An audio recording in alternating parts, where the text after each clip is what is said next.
नमस्कार मंडळी, आज मुक्ताई घेऊन आले तुमच्यासाठी आंध्रा स्टाईल चक्रालूंची रेसिपी। शेव असल्यासारखी दिसते पण बेसन पिठाचा अजिबात वापर केलेला नाही बर का।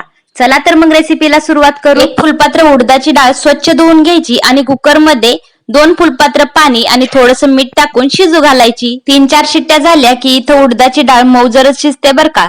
चला तर मग लगेच त्याला मिक्सर मधून बारीक पेस्ट करून घेऊ। आता एका भांड्यात 3 फुलपात्री तांदळाचं पीठ घ्यायचं आणि त्यामध्ये थोडासा ओवा आणि चिमूटभर मीठ टाकून घ्यायचं। वरून थोडंसं तेल ओतायचं, तेही गरम न करता, आणि छान असं पिठाला मिक्स करून घ्यायचं। आता पीठ छान मिक्स झाले का नाही ते पाहण्यासाठी हाताची अशी मूठ करून बघायची आणि लगेच त्यामध्ये बारीक केलेली उडदाची डाळ टाकून घ्यायची।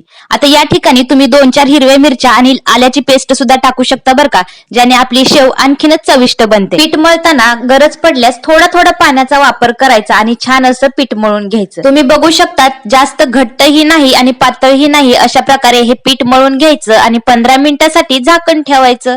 आता आपल्याकडे जो कोणता शेव पाडण्याचा साचा असेल ना, त्यामध्ये हे पीठ घालायचं आणि छान असे गोल गोल वेढे तयार करून घ्यायचे।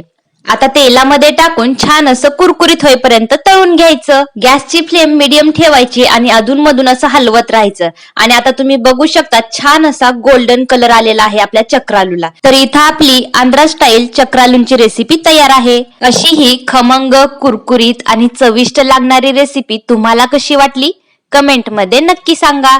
आणि व्हिडिओ आवडल्यास लाईक, शेअर, सबस्क्राईब करायला विसरू नका। भेटूया पुढच्या एका व्हिडिओमध्ये, तोपर्यंत धन्यवाद।